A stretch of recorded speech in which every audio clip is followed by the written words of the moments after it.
lo fo fa lo fo le mai manga lo cha snu le nei vai ngole cha o cha to fi lo le nei so fo lo mai se fa po fo nei o me no tupu le son na fi fa sa lo bina le nei cha o wa fo I lo no fo si fia I tatou tala tomua o le ua mai whanau te le se whina ngalo o le sui office sile le mitanga ruenga so I fua maloloina le fionga tanga loa Robert Thompson e tu sai mariso whina ngalo le o whenga ruenga le mitanga ruenga o li imtamai ta I fo mai le ua langa langa ama wha alia e nisi fo I o wa lesi wha asala lau I tono lo tātu nuu le tu langa I pei o na ngā lulue ai I overtime ai le o maua se tutongi e pei ona yele pitala le pakete le malo.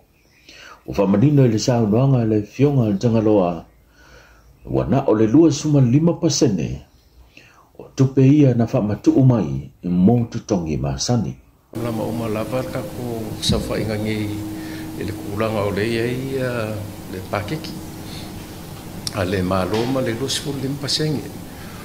O le tūlanga fo I overtime, o umalawan wha malama le awhainga ruenga. O le losfuru 5% le ana whamatu umai, mō tutongi masani. So that yam whainga umai a le koro pe whamasinga. I think 7 pay periods le kakileitai. O lai maua la ko kongi masangi. O overtime I o pengi kupe whaupopo. O le vaenga fo le tele ni whaiti o se tulo. Ia. Okay. Waka masangi fo iei, malabla mai le vaenga lea.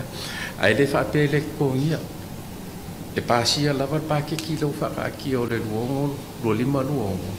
Koe process umala ko o wakaini ia. Ia whaikionga la sau ko le meanga whape alu tax. Ia le mwhainga ko aloa I le ngako ulanga. O le priority le ave ko kongi masangi ala whainga ruenga. Ma mea mo o mia a wale whakingonga o le au nganga a le mkanga luenga a pei o ngā ka koe fo nge kai me le pisi ai o le whamai. So e prioritize la vaenga ia a wale whasosoinga o le selengi o lo iai le kenine. Ia whapea mo sosoangi o lo mo mai ka kopaanga.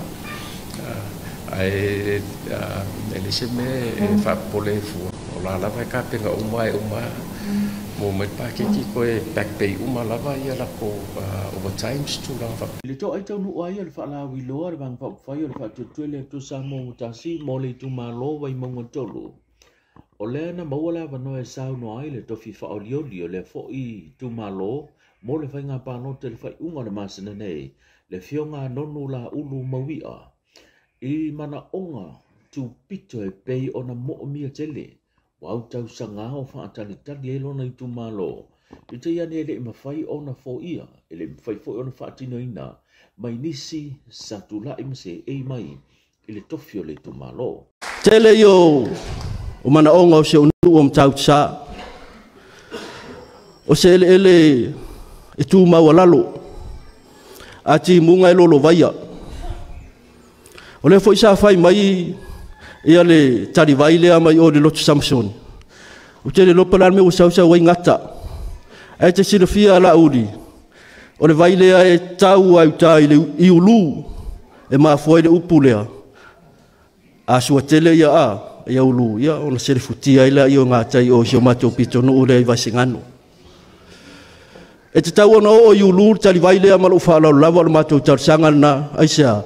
Tele mato nu o lo tu lata I vai tafe tai pe o matou nu nei mangiangi tanu ngā manono papaloloa vai 5 fasolo atu lava yuta tia papata o loa afia o malava I vai lea pe a ona suatele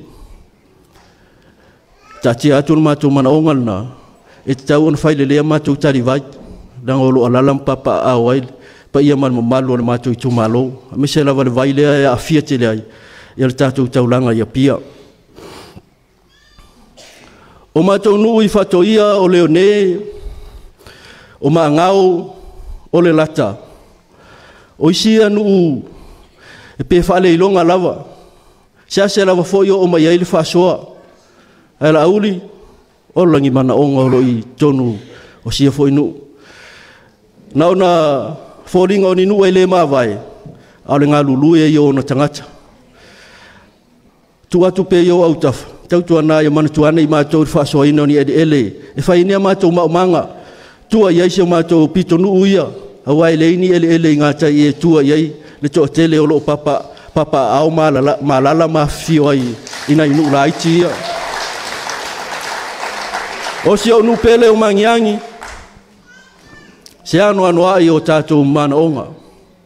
O nisi o mawhai on whaatau nu, o nisi o loo wha awawina pea, ia o nisi fo i ele i o lawa iai. Ele po se lilo, o le tele i o le tātou mana onga sa tau mori mori, o le fisota inga lea, o le pito nua lunga ma le pito nua lalo se awala e fisota iai Wellington e Maukilani. Silofia fo i le tātou awhioanga nei. Elo se mta upu fou. A o tātou awai lawa i tu malo whapalota i le foi upolu. Sa tau ave lawa lo tātou. Tau tua nase awala. Tau tua nase awala. Tau tua nase awala. Aisea. Awa fo i apatele le vai o lo i lalo. Ona a fia ila i o i tātou. Le fo i e tau te silofia le whao e veni lua fesu. Sifulma lua. Sa matua ia a fia i lawa Wellington. Na malili wai fo inis.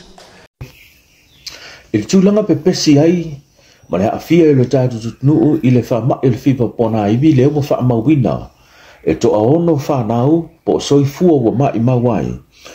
O le aswana na fina tu ina mai ese fina ngalo whanau i tele le taita i le malo tausia le tunu le fionga fia mena omi mata anfa, e wha ailo, mo le whafonga anga le tunuu, se talalata mai, po wha maunga i le tūlanga i pio nei wha mai. Ai mai se le whai unga le aua, fonga hina le fionga tamai tai pālemia, o le a wha au wau i pia, ona tu ua whanaua onga, ona o puipuinga, mai le wha mai aro pepesi nei. I le tūlanga o lo ia i le pepesi o le fiva o pona iwi, mga duenga o lo whaatino i le tātou malo. Ua o atu i le fitu wafe, iwa se lau fitu se fulu, i la tou ua afia i le fiva o pona iwi. Ma o le lua afe fitu se lau fasfulu tolu o i la tou nei. Ua wha maonia i suenga wha pitoa le whale maa. Taru mai i a Januari o le tausanga nei. O le valu sifuru valu pasene o i la tou ua afia, o loo au mau i upolu. O loo mai tawina pea le to'atele o e afia mai no fuanga i le tarafātai o pia, ma le mātu i sisifo o upolu. E tusai ma suenga la tamai a le whare mai. O le iwa sifurtasi pasene o i lātou ua afia. Ua wha maonia ua afia i le itu ainga o le vairasi. O le tenvi tasi ma le iwa pasene. O le tenvi lua. O loo wha maonia mai foi e le mtanga duenga o le soifua maloloina. Le whaawawa i pea o na si itia le whainu mera o i lātou ua afia i le fiva o pona iwi. E afe i wasalau fitus fulfa i lātou sa whaamawina ua afia mai le aso wha e o atu i le aso sifulu o aukuso. Mai whale mai i upolu masawai, e au fia ai ma le 5 na whaamawina mai i le whale mai tūtutonu o tupua tamasese mea ole i matotua. I le vai aso lava lea, e lua se lau 2 i lātou na tau fia i le whale mai, se lau 5 ua whaatea i tua, 5 o loo tau fia pea, ma le to lua o loo i le potu o ngase tinga ina po le ICU. O le aso whareile valu o aukuso, sa whaamawina ai le siitia o le numera o i lātou, ua maririu mai le fiva o pona iwi i le toa ono. Talu o na whaalau iloa le pepesi o le whaamai, i le aso 17 o aperila i le luafe 25.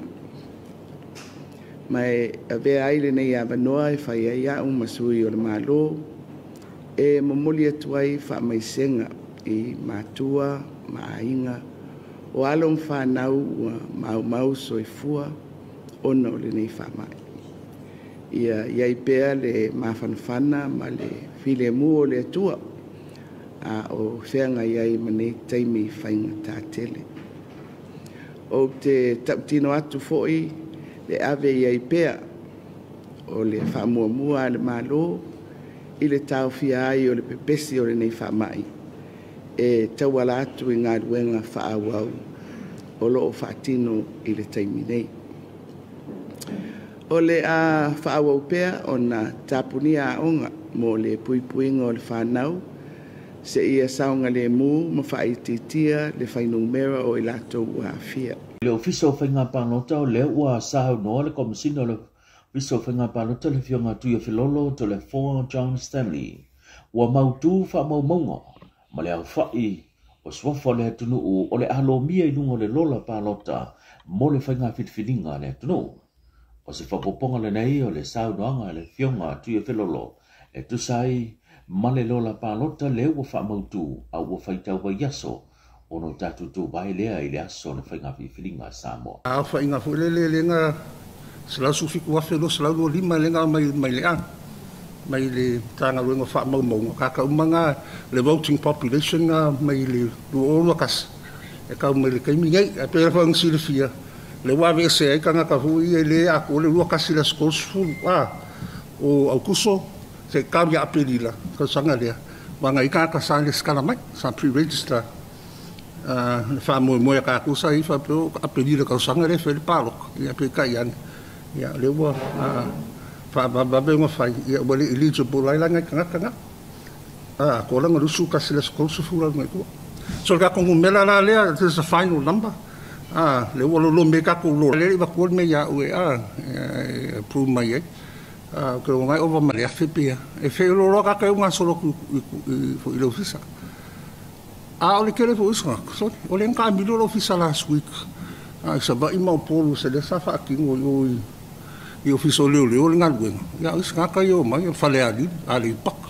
Ala ua mai mamao a mai ia ngafi le ofisa. Iso mai o sa makau whala kai. Iso mai me le whak. O le ngā i kula ofisa i kua le vaso le nkea.